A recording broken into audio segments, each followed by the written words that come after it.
Hello BBN. The Wildcats, it seems, were far from good news in recruiting, but that seems to be changing. Let's get to the news. But first, subscribe to the channel. Recently, the program has gone through a period of fluctuations in recruiting, something that seemed to disconnect the team from the high standard that BBN fans are accustomed to. However, the recent news involving Caleb Holt, a five-star point guard in the class of 2026, has brought renewed optimism to Lexington. This development not only reinforces Mark Pope's strategic capabilities as coach, but also leaves Kentucky in a better position in recruiting. Caleb Holt is considered one of the most promising prospects of the new generation, ranked 4th overall. In the Rivals industry ranking, he stands out for his rare combination of size, technical ability, and vision. It's no exaggeration to say that Holt represents exactly the type of player who can make a difference for a team. His name was already generating buzz in the recruiting circuit, but Kentucky's entry into the mix elevates that story in a unique way. The connection between Max Holt and Kentucky strengthened during the recent USA Basketball U19 training camp, where Pope had the opportunity to work directly with the young talent. This interaction was crucial for Holt's understanding of the coach's leadership style and playing philosophy. Pope, known for his approachable and committed approach to player development, appears to have left a lasting impression. After all, in the recruiting world, it's not just the facilities or the program's reputation that count. It's essential that an athlete identify with the person who will be guiding their progress in the coming years. If Kentucky can secure Holt's commitment, it will be seen as a significant milestone in the program's rebuilding process. Besides being a strategic victory within Alabama, where both the Crimson Tide and the Auburn Tigers consider him a top priority, it would also demonstrate that Kentucky still possesses the power to attract the best talent in the country. Even in highly competitive markets, defeating programs that have consistently appeared in the Final Four in recent seasons would be a masterstroke for Pope. A master strategist, it's important to emphasize that this advancement isn't happening in a vacuum. While players like Jasper Johnson and Malachi Moreno have been valuable additions to the roster, they don't carry the same transformational player status as Holt. His ranking among the top 10 prospects in the country reflects not only his individual abilities, but also the potential impact he can have at the college and, eventually, professional level. Furthermore, this move highlights the importance of Joe Tipton, a journalist 4on3, who has closely followed the negotiations and provided valuable insights into the recruiting landscape. According to Tipton, Kentucky now emerges as a legitimate contender in the race for Holt, something that, until recently, seemed unlikely. This sudden shift in the landscape demonstrates the agility and adaptability of Pope and his staff, who have successfully positioned the program as a viable option for such a coveted player as Holt. For Kentucky fans, this is a time of anticipation and excitement. Following this story unfold will be fascinating, especially since it involves not only the fate of an extraordinary player, but also the future of a program that breathes basketball. If Caleb Holt decides to dan the blue and white of Kentucky, it will certainly be remembered as a turning point in Mark Pope's project. With a great guy on this team, let's move on. The possibility of expanding the NCAA tournament continues to stir the college basketball world, and the Southeastern Conference is already positioning itself as one of the most influential voices in this debate. SEC Commissioner Greg Sankey brought up a crucial point during his appearance at SEC Media Days in Atlanta. The conference not only supports the idea of expanding the tournament, but is also confident that its programs will thrive regardless of the final format chosen. This stance reflects both the pragmatism and strategic vision of the SEC, which has demonstrated itself to be a dominant force in collegiate sports for years. Sankey used impressive numbers to support his argument. Last season, the SEC broke records by fielding 14 teams in the NCAA men's tournament. and tied its own record with 10 teams in the women's tournament. These numbers are not just statistics. They symbolize the conference's competitive depth and overall quality. In an eventual expansion scenario, whether 272 or 76 teams, EC will likely remain one of the main beneficiaries.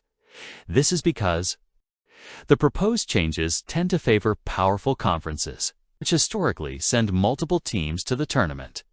Sankey's speech was carefully balanced, highlighting support for expansion without losing sight of the logistical and financial challenges such a change could bring.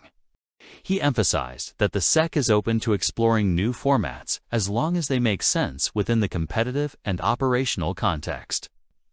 "We'll be fine, but we think there are enough quality teams to make this growth appropriate," Sankey stated.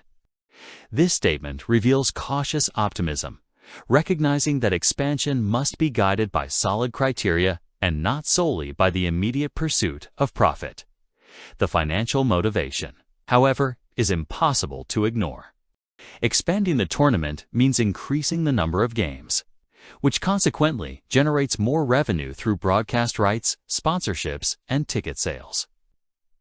For the richest and most competitive conferences, like the SEC, this represents an opportunity to further strengthen their position in the college sports ecosystem. Furthermore, more tournament spots could open up space for smaller teams or teams from less traditional conferences, promoting greater diversity in the competition.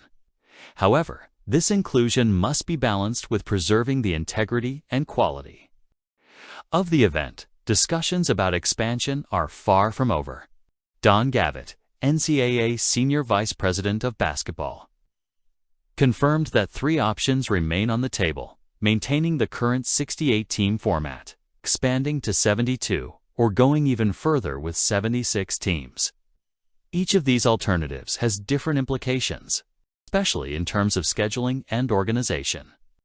Introducing more play-in games on Tuesdays and Wednesdays of the first week, for example, could impact the pace of the tournament and create challenges for teams that would need to play multiple games in a short period of time. Despite the uncertainty, the topic appears to be gaining traction among members of the NCAA Basketball Committee.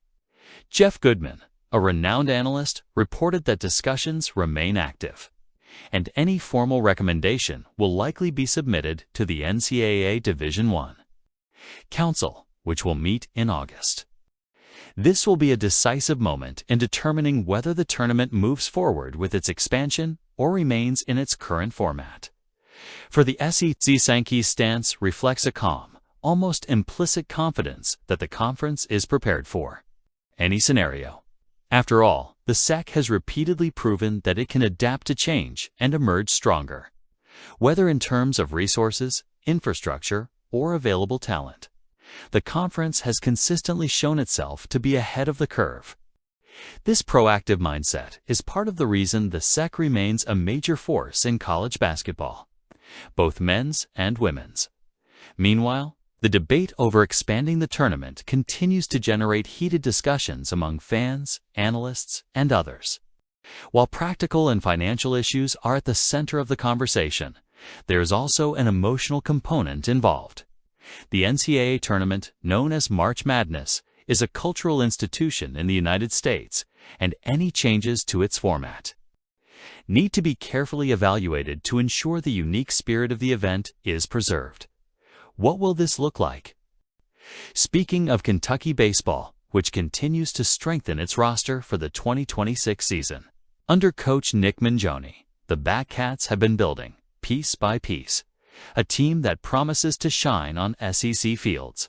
The latest news via social media last Saturday was the arrival of Taggart Tyson, a young talent crossing I-64, leaving Jim Patterson Stadium and the Louisville Cardinals to join the pride of Lexington.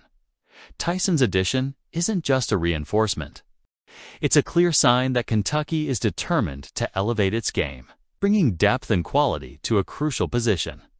Catcher Taggart Tyson, a rising freshman and native of Mount Pleasant, South Carolina, has already demonstrated in his rookie season in Louisville that he has the potential to be a centerpiece in any lineup.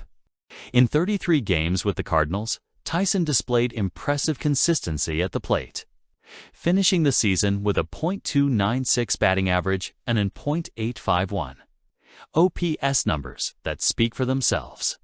He batted in 14 runs in 81 at-bats with 10 doubles, a pop, triple, and a home run, demonstrating not only his ability to make contact, but also his ability to deliver power when needed. These numbers, for a first-year player, are indicative of his adaptability and immediate impact, something Kentucky fans are already beginning to imagine on sunny afternoons at Kentucky Proud Park. Tyson's journey in Louisville was not without its challenges. Forced into the starting lineup late in the season, he faced the pressure of a demanding position that combines defensive leadership with offensive responsibility. And he didn't just survive, he thrived. His experience, combined with his youth and room for growth, makes him an exciting addition to the Wildcats. In Lexington, Tyson will have the opportunity to compete for the starting catcher spot on an already robust roster, with an offseason marked by a high-level transfer class and the retention of much of the previous season's production. Known for its fierce competition, demands players who combine talent, resilience, and tactical acumen, and Tyson appears ready to answer that call. Tyson's arrival is more than just his stats. It's a strategic reinforcement for a position that, in baseball, functions as the brain of the team. The catcher is the maestro on the field, dictating the pace of the game, guiding the pitchers, and neutralizing opponents' threats on the bases. With his imposing stature and proven defensive skills, Tyson brings a presence that can stabilize the Wildcats' defense, while his ability to produce offensively adds an extra layer of danger to an already formidable lineup. The combination of his experience in Louisville, where he faced caliber opponents, and the competitive and welcoming environment of Kentucky creates an ideal setting for him to achieve new victories in his career and for Kentucky. And do you like baseball too? Comment.